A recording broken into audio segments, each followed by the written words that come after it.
Hola, mi nombre es Francisco Zen. Quiero darte la bienvenida a una nueva charla dentro de la serie de coaching personal y quiero hablar en concreto de la filosofía de las hormigas. Sí, las hormigas. ¿Qué nos tienen que enseñar las hormigas? Bueno, mucho, y en concreto 4 aspectos muy importantes que nos pueden ayudar a conseguir las metas más valiosas que nosotros nos propongamos en nuestra vida y, por supuesto, a desarrollar una vida plena y que esté relacionada totalmente con nuestro enorme y maravilloso potencial. Así que muchas gracias por escucharme y bienvenido a la filosofía de las hormigas.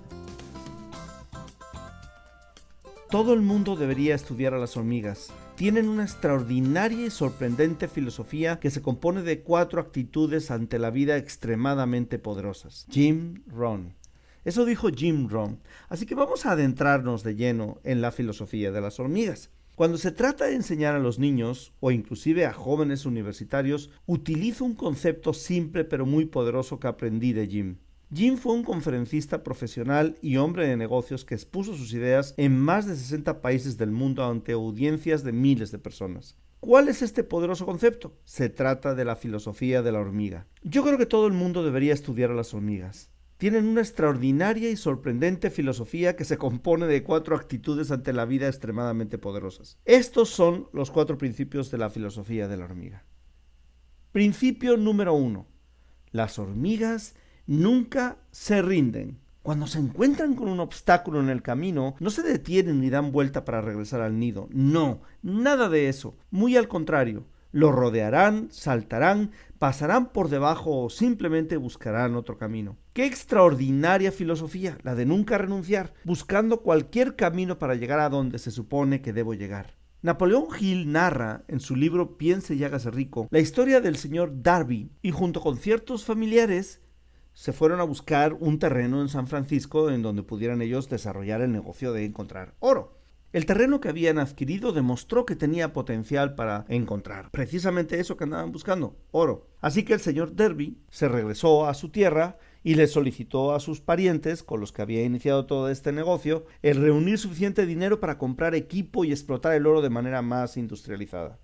Y así fue.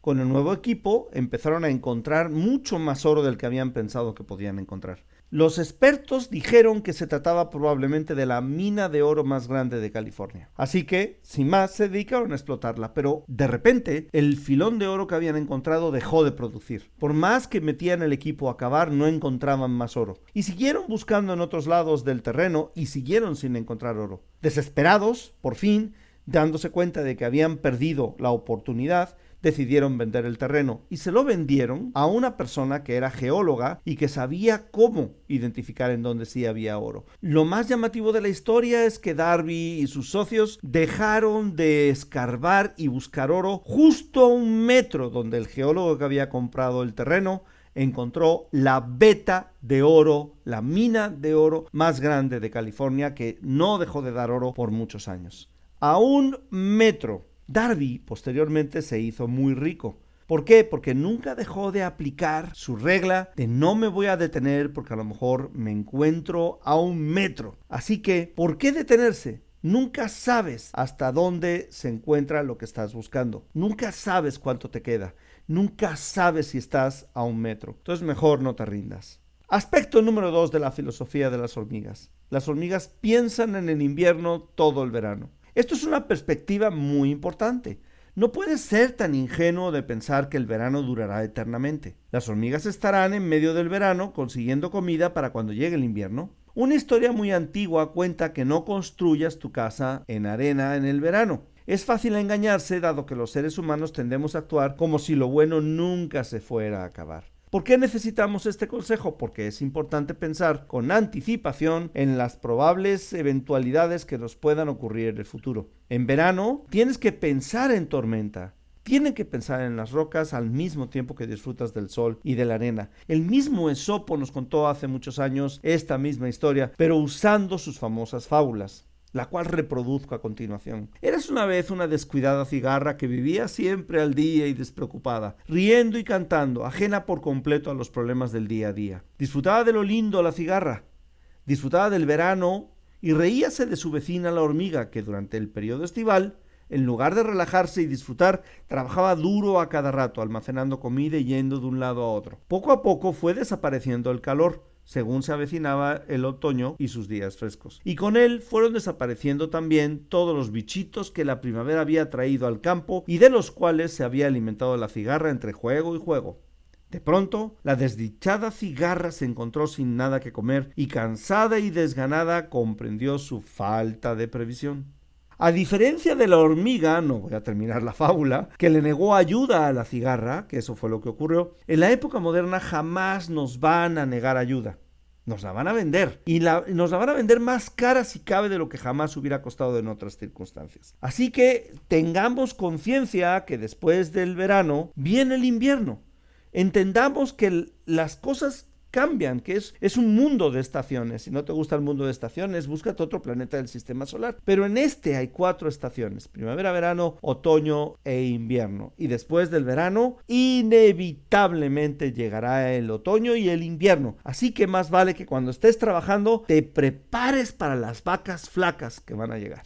Aspecto número 3 de la filosofía de las hormigas. Las hormigas piensan en el verano todo el invierno. El aspecto número 2 es que pensaban en el invierno todo el verano. Pero ahora, cuando estás en el invierno, te das cuenta que finalmente va a llegar el verano. Y este principio quizás sea de los más importantes. Durante el invierno, las hormigas se recuerdan a sí mismas: esto no puede durar eternamente. Pronto estaremos fuera de este momento duro. Y en cuanto llega el verano, con su primer día de calor, las hormigas salen de sus nidos.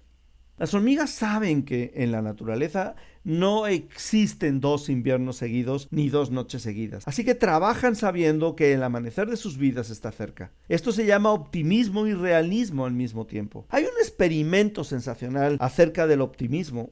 Le pidieron a una serie de personas que hicieran una tarea, un trabajo que nunca habían realizado. Y les pidieron que al final de realizar esa tarea se autoevaluaran o autocalificaran en función de cómo ellos sentían que habían realizado la tarea. Al mismo tiempo, sin que ellos lo supieran, había un evaluador o un calificador objetivo, independiente. Alguien que de manera verdaderamente objetiva iba a establecer qué tan bien o qué tan mal lo habían hecho, poniendo un número, por supuesto. Al final del experimento, encontraron que las personas que desde el principio del experimento habían sido clasificadas como optimistas, se habían calificado por encima, de manera mayoritaria, se habían calificado por encima de lo que el observador imparcial había detectado. Es decir, la mayoría de los optimistas se había puesto una calificación superior al observador imparcial. Pero los pesimistas, que así se habían clasificado desde el principio del experimento, se autopusieron una calificación o igual o inferior al calificador imparcial. El primer resultado del experimento es que los optimistas son mucho menos realistas que los pesimistas. Los pesimistas o coincidían o se iban más abajo. Los optimistas nunca. Ellos siempre se iban más arriba de lo que el observador imparcial había encontrado. ¿Qué ocurrió? Le pidieron a estas personas, tanto optimistas como pesimistas, que si estaban dispuestos a volver a iniciar o a realizar la tarea. Y los pesimistas, que habían salido mal o inclusive se habían calificado por debajo de lo que el observador imparcial había determinado, decidieron no continuar. ¿Por qué? Porque no era algo que ellos supieran hacer. Sin embargo, los optimistas, dado que les había salido bien, decidieron volver a repetir la tarea. El punto es que después de varias intentonas, los optimistas habían realmente dominado la tarea y coincidían con los observadores imparciales, mientras que los pesimistas se habían rendido y habían determinado que ya no necesitaban volver a hacerlo porque eso no era para ellos. Entonces, sí, primer resultado del experimento es que los optimistas se evalúan de manera menos realista que los pesimistas. Pero el segundo y más importante resultado del experimento es que los optimistas, a consecuencia de su, digamos que inocente autocalificación, fueron capaces de seguir y repetirlo hasta que la tarea realmente fue dominada.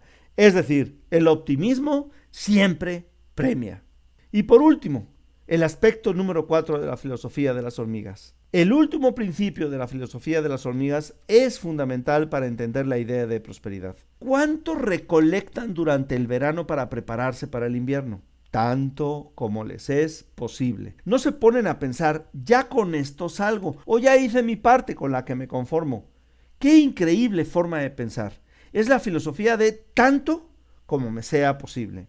Tengo muchos años haciendo consultoría en las áreas comerciales de empresas de todos los tamaños. Años en los que he tenido oportunidad de tratar con muchos vendedores y nunca he encontrado uno grande y exitoso que no disfrutase su trabajo. No solamente cuando cierra un contrato o hace una gran venta, sino cuando lo ejercita. Los vendedores mediocres se detienen si a mitad de mes llegan a sus metas. Los mejores tratan de vender siempre todo lo que pueden. No es una cuestión de vender mucho para ganar mucho dinero, es que disfrutan tanto su trabajo que sin importar su cumplimiento lo siguen haciendo. Desde el día 1 hasta el fin de mes. Y es que otro aspecto interesante que he encontrado en quienes se concentran únicamente en cubrir una cuota es que estas personas no empiezan a trabajar desde el día 1, porque aún hay tiempo. Empezarán a trabajar cuando ya, por desgracia, sea tarde para cumplir con lo mínimo posible que se les pidió. Caramba, vaya una gran filosofía para hacerla propia. La filosofía de las hormigas. Nunca rendirse. Mirar hacia adelante con previsión, mantenerse positivo en los momentos duros y hacer todo lo que sea posible. Como coach, uno de mis primeros trabajos es identificar y ayudar a identificar cuáles son los retos por los que pasan mis clientes en un momento determinado. Necesito saber con precisión si están en verano o en invierno, si están delante de una gran roca o si se están enfrentando en el fanganoso terreno de la conformidad. Aquel en el que nos decimos cosas como yo no sé si quiero crecer más o ya tenemos suficiente con lo que tenemos. A lo mejor esperarías un consejo mucho más técnico o academicista de un coach, pero a veces la respuesta está más cerca de lo que creemos. Y por cierto, a veces es más pequeña de lo que pensábamos, del tamaño de una hormiga. Gracias por permitirme conversar contigo. Mi sitio web, franciscocáceresen.com, está lleno de recursos que he ido desarrollando a lo largo de los años para elevar nuestro nivel de conciencia, mejorar nuestras habilidades cognitivas, emocionales y personales y hacer juntos de un mundo mejor.